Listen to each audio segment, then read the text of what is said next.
Okay, I've been waiting for this episode. This is a fun episode with a fun psychopath. All right, I can't wait. I'm all ready to chomp into this rousing, exciting time that you've set up for me. A rousing, exciting time that I hope all of you will appreciate. But first, this is a very important mission that we're picking up right here, the Wilted Flower. I'm actually glad we can do this right now because I don't want this one to run out. In Dead Rising 1... do you remember after beating Adam the Clown, there was a survivor attached to him? After you won the fight, a survivor was available to you to save? Let me think. Maybe a clip will show up. All right, yeah, I got it. I remember, yeah. Okay, so he had a special reward for saving that guy, or at least saving him halfway, I should say. If you get him to a certain point, he gives you a special reward, and it's an easier way around the mall. Pretty much the same case here, but oh, look, a dolphin ride. $2,000 to ride the dolphin. My daughter could be dying in a few hours. Woo! This is for you, Katie. Woo! Hey, we did it. Why would they have this in a casino? Like, I don't know. Maybe you can take like bets on rodeos or whatever, and all that, but. Or maybe when people get really drunk, it's like, I want to ride the dolphin. That's why there's padding all around, so exactly. they immediately get knocked off, and well, still break their necks, but at least they're safe. At least they're up to code, so it's not their fault. Exactly. At least they're having fun. One thing I actually noticed about that dolphin ride is the price doubled. So I'm guessing that the more times you ride it, the harder it gets, to where you can get more environmental bonuses and plenty more prestige points. That'd be kind of cool. Wouldn't it be crazy if there was actually a ride that increased in price the more you rode it? So you would have to grow up eventually? Like, you got those pony rides when you were a kid, and they'd be like, 1 cent. They'd be like 1 penny. But then the next time you ride it, it's 2 cents. After that, 4 cents, 8 cents, 16 cents. Now I gotta pay like $2.50 if I want to go ride it this time. That is like so deep, man. Like, you're basically, it's like you go to a ride and you're like, this is the best ride ever, and then eventually, you get the message you gotta grow up because you can't afford the thing anymore. And then when you get off the ride, it ejects a piece of paper, and then you tear it out and you read it, and it says, "We all die someday." Is that considered like the nihilism ride or something like that? Okay, Palisades Mall. I want to be here because there's a few things we can actually do. That one right there, that's a pretty good one to do. But first, we need to do the Wilted Flower mission. We're running out of time on this, and I want to make sure we get that so that we can get the special reward. But, just like in Dead Rising 1, there is actually a few things on the side that you can do. Like, for example, we rode the Dolphin ride, and that gave us prestige points for free. There is also, I believe, a gym around here. Like a place where we can run on treadmills, so that's what we're going to do, again, to pass the time and get plenty of extra prestige points. Because that's kind of one of the things I really love about Dead Rising. The series is just full of, like, little mini things you can do, and it rewards you for it. Like, even in Dead Rising 4, there were still, like, little knickknacks, like, in the corners of places that you can do a special thing to it, and you would get points for it. So, somebody mentioned destroying all of these would get me prestige points, so let me go ahead and try these out here. The lightsaber does nothing. Use the Force, Chuck. It didn't do anything. The sledgehammer does more. Boy, what kind of foam is that shit made out of? Seriously! It could take an atom blast. Atom bomb blast, excuse me. Come on. Okay, there we go. This actually reminds me of a customer I actually saw today. Her little girl, who couldn't have been older than like 2, was throwing like a temper tantrum, and to show how... Don't you love those? Oh, I always laugh. I absolutely love it. I always laugh because I love seeing the distraught look on the parent's face. And if you have kids who throw temper tantrums in stores, well, if I'm in that store, I'll be laughing at you. Sorry. I mean, just gotta be real with you. This is like the woman's 3rd kid, though, so this being the youngest one, she was kind of like ignoring her. And she was like, yeah, okay, yeah, sure. But the funny thing is, the girl was like, in order to show that she was angry, she went over to a chair that was like 3 times her size and was like trying to push it over, but it was too big and heavy for her, so she was like, and it just kind of like nudged it a bit, and that was enough for her to show that she was mad. She did not have a good time. Temper tantrums. Sometimes they're really funny. Yeah, and then YouTubers throw them, and then they're not so funny. No, that's because children are allowed to have temper tantrums. Man children, not so much. Yeah. Because then it just turns ugly and it makes everybody look bad. And then they wind up on cringe compilations 2 years later. How many YouTubers do you know that have ended up on cringe compilations? The only answer is all of them. Even us! Pretty soon we'll be on a cringe compilation. If people see our stuff on another channel, let us know. Like we might not take any legal action, but I just want to know what kind of compilations people make about us. Exactly. Like when that one guy did a review of my review and took everything out of context and made me look like an absolute asshole. Yeah, let me know about those, okay? Yeah, because they're fun. I like to know what people think about me.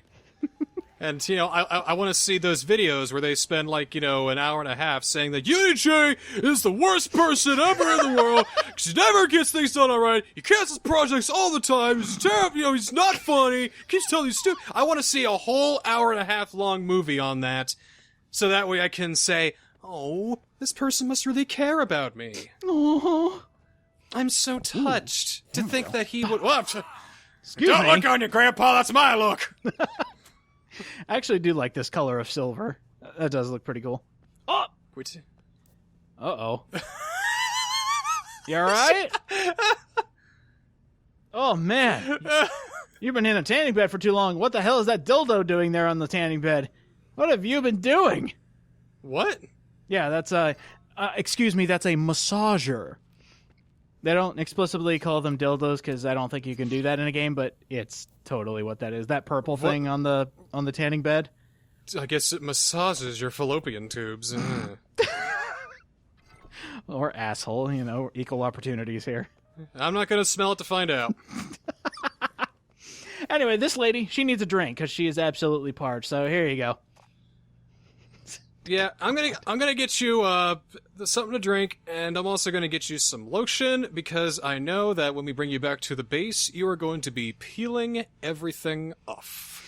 Now you know what's this kind of made me like twinge a bit because she's gonna tell you of a shortcut going straight back to the main mall that we are. Oh, this must be so painful. Ow, yes. Ow, ooh, oh ooh, God. Oh, and just imagine if Chuck was wearing like chainmail or something like that. This would be a nightmare. Okay, that toy gun's not going to go anywhere, but... Well, what would be worse if she started drinking that water and she began choking like it went down the wrong pipe. It was like... So what do? Oh, are you okay? Let me get that for you. So hot. Oh, sunburns suck. I had a friend who, I had a sunburn one time in summer school, and the guy just went up and slapped me right on the fucking back on that shit. Yeah, we're not friends anymore. I was just thinking that's what did it. That one motion yeah. did it. I don't think we became friends long after summer school. Didn't. Yeah. Now, what was it? Deliberate? Oh, absolutely deliberate. Oh, seriously? I was leaning over the rail, and he's like, hey, buddy, slam! Oh, God, what a douche! You don't do that deliberately, you do it on accident. I told him that I got a sunburn, which was the biggest mistake I've ever made, so... So, in a way, I asked for it, but in a way, he's a jackass, so... There's just a certain amount of things you don't do, okay? In life, there are some things you don't do, and that's one of them. You don't deliberately hit sunburns. It wasn't a hit, it was an open palm smack. Any form of, physical touching or hitting, you don't do that to sunburns. It's just one of the rules of the world. That's right. Don't smack me in the back. Instead, I want you to take off my shirt and put lotion on my back, and, you can do that. I wouldn't care. There we go. I mean, this lady, I'm surprised she hasn't, started losing health unless we had, a bottle of aloe in our inventory. Because, man, this would hurt so much. You know, just because I'm in the interest of fairness of equal opportunity, I would like to have this exact same Survivor mission, except instead of a young, attractive female, it's an old fat guy. I'm sure Chuck would do it. Oh man, I done lobster myself in the tanning bed. I gotta make it oh man, I need something to drink. And he has to carry him, you know, and your movement speed is slow, but he gives you twice the experience points. So hey, gameplay. Cool. Do that for Dead Rising 5. Oh, there we go. And I can actually see, like, what if every survivor had a bit of voice work attached to it? So he's talking, I was like, I like the idea of, I lobstered myself, and it hurt so much. And then it's just like, rub aloe all over me, boy. So she asks, do you have any aloe? And Chuck goes, yeah, sure. Then he hands her some cocoa butter. And she's like, well, this isn't aloe. And he says, yeah, it is. I was like, what do you mean? I was like, yeah, that's aloe. Aloe to shit! Damn. That one took some setup. I don't know if I like that one too much, because a bit too much setup on that one. They can all be great. Okay, all right. All right, now that we have saved that survivor, and we now have a fast travel, basically a fast travel to Royal Flush Plaza to Palisades Mall, it's going to make getting around so much easier. So we're actually going to take advantage of that. The next mission we're going to do is actually in Palisades Mall. So let's get there lightning fast by going through the women's restroom. That always seems to be the shortcut. And let's head back and fight a psychopath. Is that like a secret love for the developers to go through the women's bathroom when you're not supposed to? Because obviously there's a secret passageway in the women's bathroom. Obviously, yes. I mean, who knows what's in there? Oh, what do I want to call it? It's like the Forbidden Lands. Like, you can't go there. What are these weird dispensers they have on the wall? I mean, there's one for soap, one for napkins, but what's this one do? Shit, that's the men's restroom. Okay, so equal opportunity. Dead Rising 1, it was the women's restroom. Dead Rising 2, it's the men's restroom. Okay. Dead Rising 5 should have the transgender restroom. The secret passage in both? I don't know. That takes you to the army where you get a free machine gun. Dude, that'd be awesome. Yeah.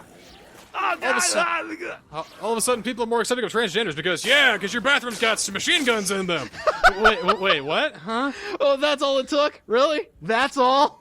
Just a stupid rumor for some dumb video game, and all of a sudden, policies change, and people start wearing pins all the time. President Trump starts doing research. Never mind. I find that everyone here has a right to do what they please. Yeah. Oh, hell yeah! There we go. Oh wow. Probably my favorite part of this episode is not only the psychopath, but the lead up to the psychopath and what we're going to be wearing during the fight and during the cutscenes. So yeah, I think we could rock this for a while. It's like silver hair, a Hawaiian shirt, some white pants, and high heels. Sure, we could take those, and obviously a mask. Oh wait, we got some yellow shoes on now. So you either look like a homosexual 50-year-old man. Mm-hmm. B, some sort of Miami Vice serial killer, or C, a gay 15-year-old homosexual Miami Vice serial killer guy. So is there an option D, all of the above, so we could just skip the middleman? Well, option C was option A and B, so yeah, I guess there would be an option D. Uh-oh, what happened over here? Aw. Well, that's unfortunate. Do you want to... I wouldn't... Okay. Oh god, I love this psychopath. All Dead Rising games have that one psychopath that you always remember. The first one was Adam the Clown, this one is this guy. I had a friend like this. You're Chuck Green. Always smiling, or he was in a mascot costume? He'd always sneak up on you with this creepy, unwavering smile. Slappy. Everyone knows Slappy. And he had a hoarse voice like that too. High school wasn't great. Started the outbreak. Okay, a little bit of trivia. Some of you might actually be able to hear it, but this is Brad Swale playing Slappy. You might know him as Light Yagami from Death Note. I know him better as Rock from Black Lagoon. Oh, that'll do it. Yeah, Brad Swale, love the guy. I actually managed to meet him at a convention, and His voice is immediately recognizable, and he can do maniacal perfectly. Yeah, he's one of the few English voice actors I actually respect. Do I need something? The TV says you're the one who caused all this. I'm gonna write your name in my book! The best thing in the world away from me. I call it a burn book because my book hasn't killed anyone yet. Girl. Actually, it's very fitting that he would have a burn book. Oh my gosh, I just realized how perfect that is.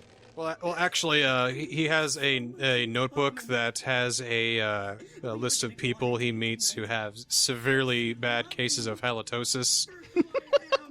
It's his breath note. But now, Oh, please, let's not start this, because I was doing that on Twitter just the other day.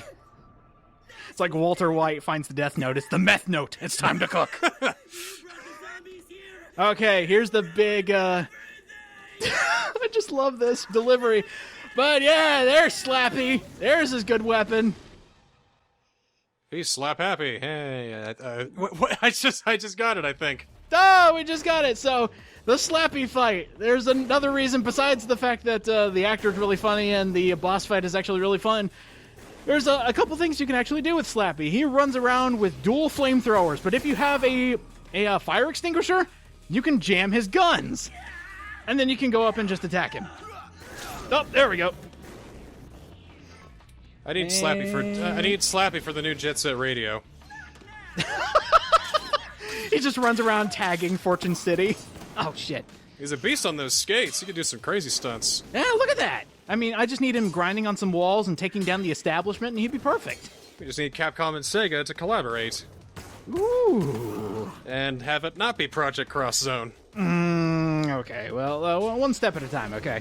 Yeah, oh yeah. Because that was also Namco Bandai. But something kind of bad about Slappy is his alternate attack, where he just has a grenade launcher that shoots 3 times. It's a very long-range weapon, and he can hit you from very far away, for example. That does not seem safe for children. Very much not so. And for a mascot, God, he's got a lot of attacks. I'm so glad. Oh, God. I think that you should take your sledgehammer crossed with a fire axe and take it to his lady. See what that would do to him mentally. See her get defiled, you know? You ruined her corpse! And then he just burns. Just starts sensually touching the body, and he just like stamps his foot so hard, but he's wearing skates, so he just trips and breaks his neck. He does like the banana peel slip, except it's on blood, so he just goes, "Wah!" You even get the penny whistle.